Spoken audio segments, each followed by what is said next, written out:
2차 산업혁명이 일어나면서 사람들은 도시에 모여서 살기 시작했죠. 산업혁명이 일어나기 전까지 도시 인구가 3%가 되지 않았는데 2차 산업혁명이 되면서 80% 이상의 사람들이 도시에서 살기 시작합니다. 도시에 사는 동안 기계처럼 늘 똑같은 일들을 반복하며 살게 되었을 때 사람들은 생각하는 사람이 되기를 원했습니다. 매주마다 매일마다 똑같은 기계처럼 일하는 인간이 아니라 우리는 생각할 줄 아는 사람입니다. 아리스토텔레스가 이야기한 것처럼 이성적 동물이 되기를 원했고, 칸트라고 하는 철학자가 이야기하는 것처럼 생각할 줄 아는, 스스로 도덕을 판단할 줄 아는 인간이 되기를 원했죠. 그 당시에 모든 목사님들의 설교에는 아리스토텔레스가 등장하고 칸트가 등장하는 설교이기도 했습니다. 동물이 아니라 사람입니다. 사람은 생각하는 존재입니다. 생각하며 살아야 합니다. 제발 생각 좀 하고 사세요. 그렇게 한 지가 한 100년 정도 시간이 지나게 되었는데, 우리가 살아가는 현실은 이제 생각이 너무 많은 인간이 되었습니다. 생각이 너무 많아서 자기가 원하는 것이 무엇인지를 잘 구별하기 어려운 것이 우리의 또 다른 고통이기도 합니다. 그것을 싱크라고 표현하기도 합니다. 생각의 과잉이다라고 얘기하고 생각의 중독이라고 표현하죠. 오버싱킹에는 두 가지가 있는데, 하나는 후회라고 하는 것이고 또 하나는 걱정이라고 하는 것입니다.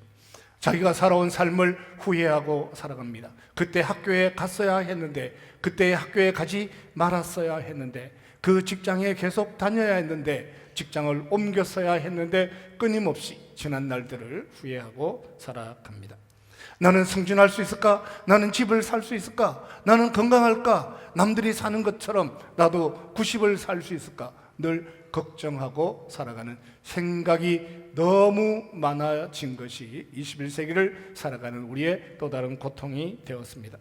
하버드 대학에서 인간 심리학에 대하여 가르치는 베시 홈버그라고 하는 교수님은 그렇게 하기 위해서는 생각을 단절하는 훈련이 필요하다라고 표현했습니다. 그것은 개인의 기질에 관한 것도 아니고, 그것은 개인의 성격에 관한 것도 아니라 내가 움직이는 메커니즘에 후회할 수밖에 없고 걱정할 수밖에 없는 내가 그렇게 움직이니까 그것을 단절하는 것을 지속적으로 점검하고 자기가 단절할 줄 아는 훈련이 필요하다라고 표현했습니다. 한번 해보시겠습니까? 훈련하면 생각이 중단될까요? 작심을 하면 생각을 바꿔낼 수 있을까요? 오늘은 우리의 후회와 걱정의 고리를 해결하기 위하여 자기 길을 걸어가셨던 그분에 대한 이야기를 함께 묵상하려고 합니다.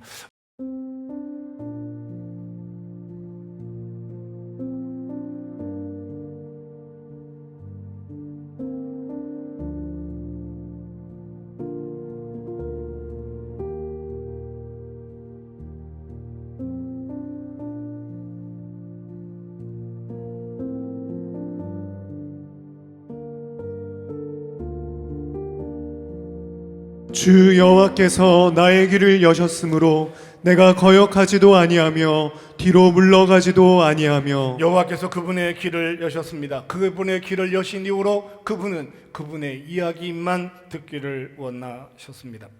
길을 열었는데 무엇을 말씀하시든지 그분의 음성에 귀를 기울이며 살아갑니다. 하나님으로부터 음성을 들은 사람들은 뒤를 돌아보지 않습니다.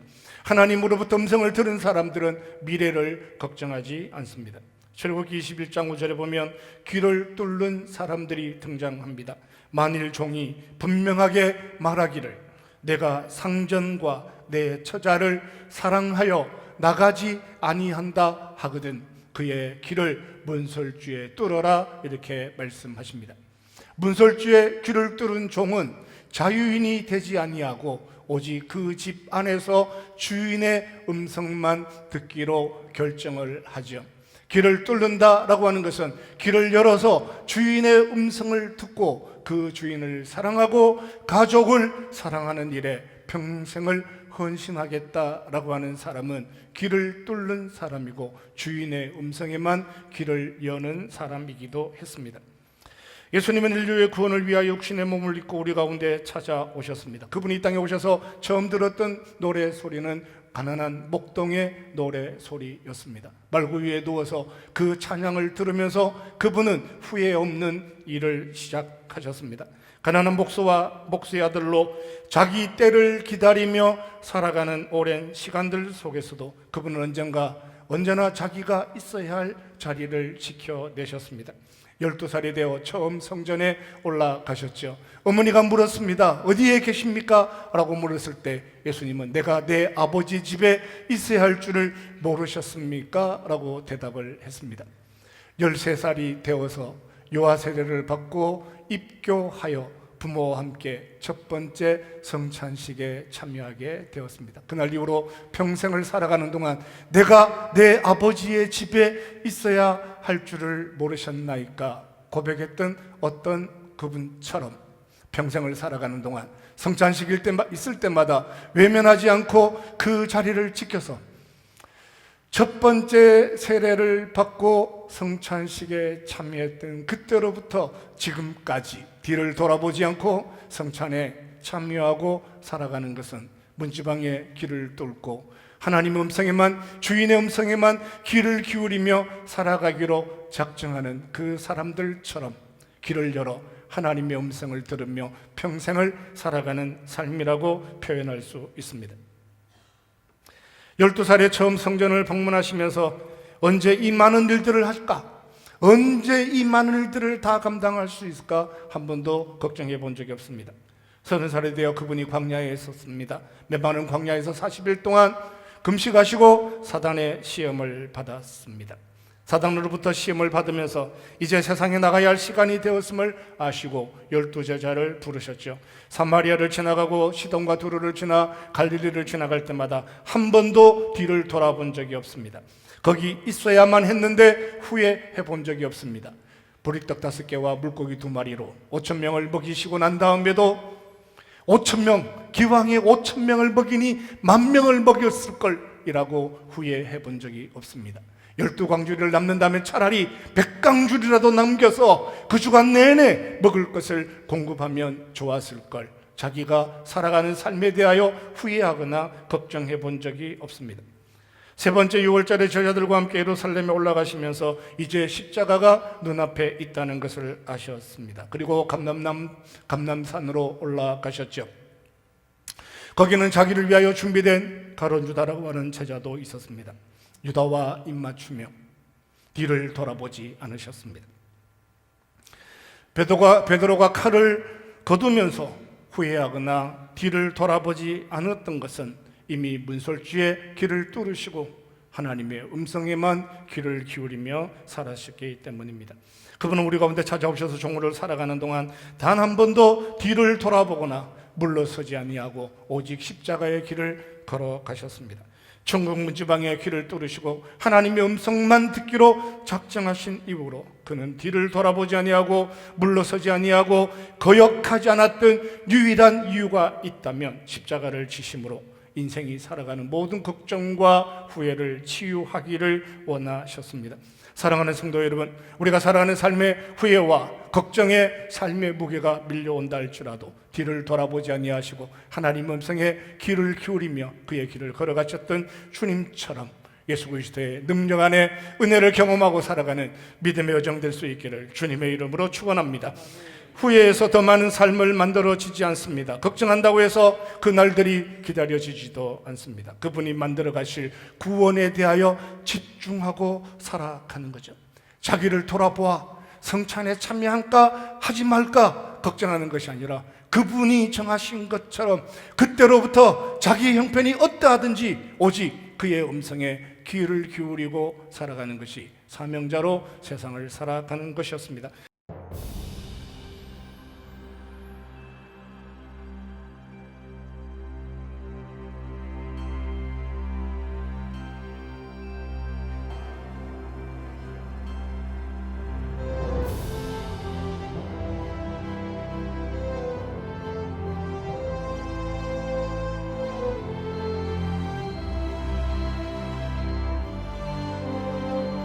나를 때리는 자들에게 내 등을 맡기며 나의 수염을 뽑는 자들에게 나의 뺨을 맡기며 모욕과 침뱉음을 당하여도 내 얼굴을 가리지 아니하였느니라. 뒤를 돌아보지 않은 삶을 살아오셨는데 막상 십자가 앞에 서게 되었을 때 그 고통은 생각보다 혹독한 것이기도 했습니다. 그 고통은 아픔이라기 표현하기보다는 수치스러운 것이었습니다.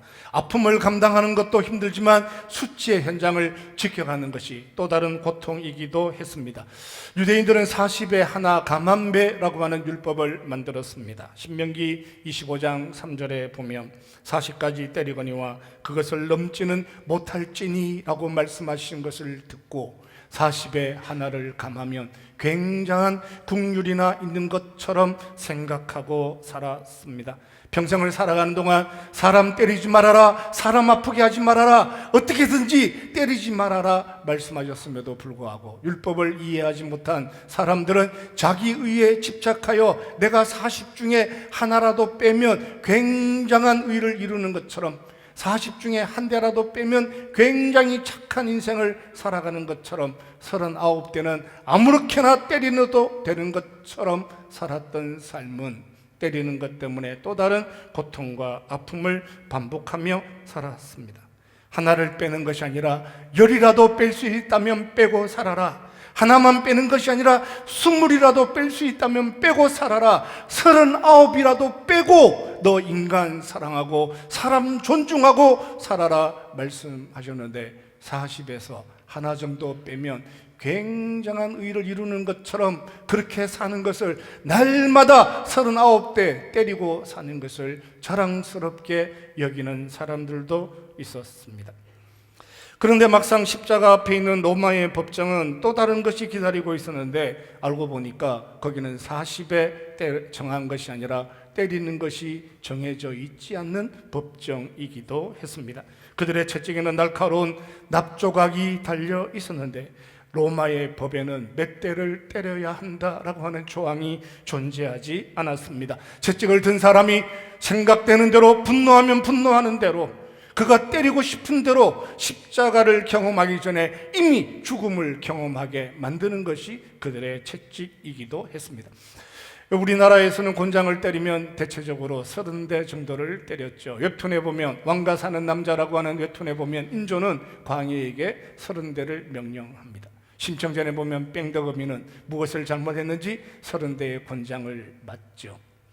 경국대전에 보면 100대라고 이렇게 정해져 있지만 그 100대 때려본 적이 없죠. 대부분 30대 정도 때리는 것이 대부분의 사건 안에서 등장하는 곤장이기도 합니다.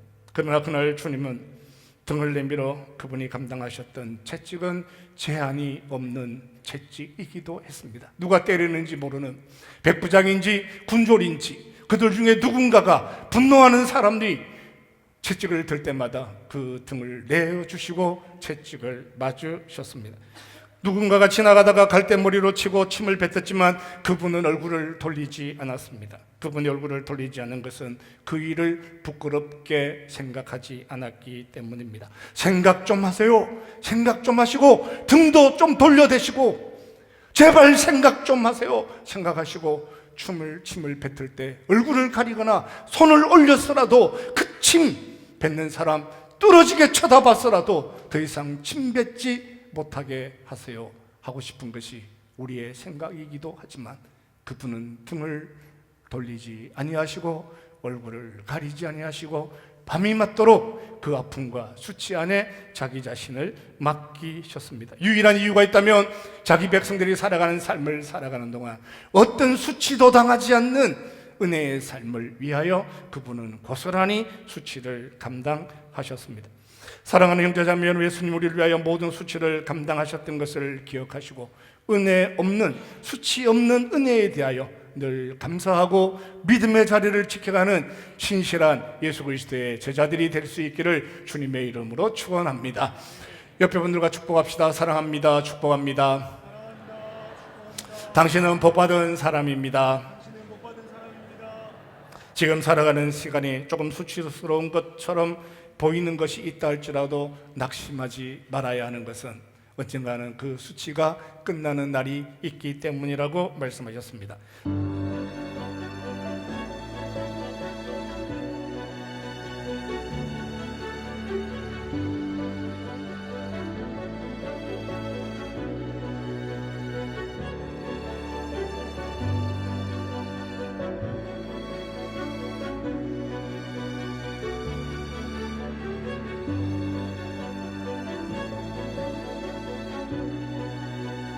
주 여호와께서 나를 도우심으로 내가 부끄러워하지 아니하고 내 얼굴을 부싯돌같이 굳게 하였으므로 내가 수치를 당하지 아니할 줄 아노라. 주님은 한 번도 부끄러워하신 적이 없었습니다. 말구 위에 누워있는 자기를 부끄러워하지 아니하셨습니다. 처녀의 몸에 태어나는 것을 부끄러워하지 아니하셨습니다.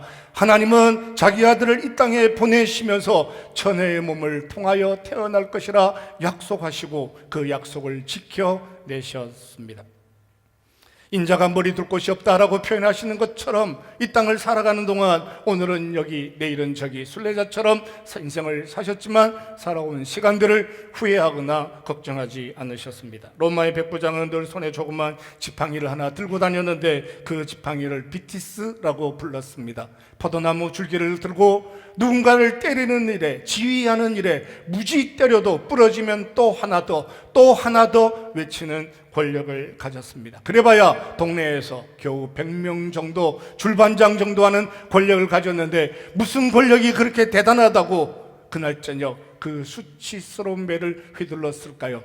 차라리 로마 황제에게 맞았다면, 차라리 빌라도에게 고문을 당했다면 덜 부끄러웠을 것 같은 생각이 들기도 하지만 그 주님은 그 저녁 이름 없는 병사의 채찍에 등을 내미시고 누군가가 알지 못하는 가장 천한 사람 중에, 가장 악한 사람 중에 한 사람이 내뱉는 침을 뱉을 때 얼굴을 가리지 아니하셨습니다. 오직 한 가지, 그분은 뒤를 돌아보지 아니하고 우리의 구원을 위하여 1000년 뒤에, 2000년 뒤에 성찬에 참여할 때마다, 그 떡과 잔을 참여할 때마다 자기를 기억할 만한 누군가를 생각하시면서 그날 밤 그들의 수치 앞에 담대하게 서셨는데, 오늘 우리가 읽은 본문에 보면 얼굴을 부싯돌같이 하셨다라고 말씀하셨습니다.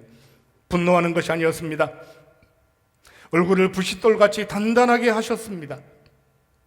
눈앞에 있는 십자가를 두려워하지 않는 단단한 결심이기도 했습니다. 매를 맞을 때 아프다 하는 표정을 지을 수가 없었습니다. 침을 뱉을 때 수치스럽다, 부끄러운 얼굴을 할 수 없었던 주님은 얼굴을 부싯돌처럼 하셔서 그의 얼굴을 바라보는 수많은 사람들 앞에 고통이 전가되지 않기를 원했고, 부끄러움이 전가되지 않기를 원하고, 내가 감당함으로 말미암아 더 이상 어떤 고통도 수치도 없는 세상을 만들어 가기를 주님은 원하셨습니다. 부끄러운 것처럼 그들에게 보일 수가 없었습니다. 그날 밤 잡혀서 십자가를 지는 일들에 대하여 분노하여 화내시는 표정을 지을 수가 없었습니다.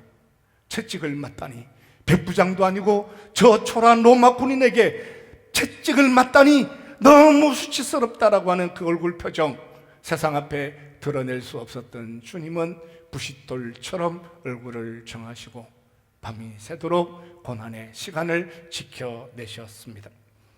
그분은 밤을 지내는 동안 얼굴 한번 찡그리지 아니시고 부싯돌처럼 단단히 하셔서 수치를 받아들일 수가 없어서 수치 없는 세상을 스스로 만들어 가기를 원하시죠.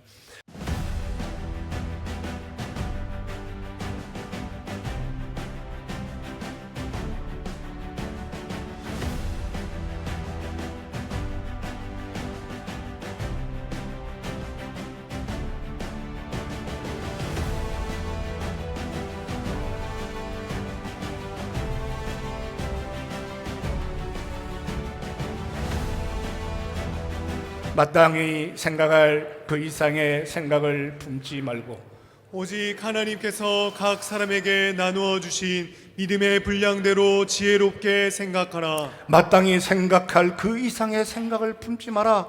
예수님 때문에 내가 부끄럽다든지 떡을 참여할 때마다 내가 더 초라하다든지 마땅히 생각할 그 이상의 것을 생각하지 말아라. 성찬에 참여할 때마다 예수 그리스도를 묵상하여라. 나를 위하여 십자가에 자기를 내어주신, 몸을 찢으신, 수치의 시간들을 견뎌내신, 고통의 시간들을 부싯돌로 얼굴을 막은 것처럼 자기 자신을 지켜내셨던 그 예수 그리스도의 사랑에 대하여, 은혜에 대하여 묵상하고, 떡에 참여할 때마다 변함없는 하나님의 사랑을 발견하여라, 이렇게 말씀하시는 거예요. 떡에 참여할 때마다 자기 자신을 돌아보는 사람은 생각을 끊으려고 하면 끊어졌을까요? 걱정을 끊으려고 하면 끊어졌을까요? 후회를 단절하려면 단절이 되었을까요? 끊임없이 자기 자신에 집착하고 살았으면, 10년을 집착하면, 20년을 집착하면, 30년째 고민하면 그 고민이 해결되었을까요? 주님이 말씀하시는 거예요. 마땅한 생각, 그 이상의 생각을 품지 말고 그날 밤 부싯돌 같은 얼굴을 붓게 하셔서 수치를 드러내지 않기를 원하시고, 고통의 아픔을 누군가에게 보여주지 않기를 원하셨던 그 예수 그리스도의 사랑을 가슴에 품을 때마다, 그 사랑을 성찬의 떡에 참여할 때마다, 잔에 참여할 때마다 그분의 사랑에 대하여 일평생 묵상하고 살아라 말씀하셨습니다. 오늘 아침 성찬에 참여하는 저와 여러분의 삶 속에 그날 저녁 우리를 위하여 부싯돌을 굳게 하신 것처럼 얼굴을 굳게 하셔서 그 고난의 시간들을 능히 승리의 것으로 만들어 가셨던 예수 그리스도의 십자가의 은혜 묵상하고 돌아보는, 은혜에 함께하는 이 아침 될 수 있기를 주님의 이름으로 축원합니다.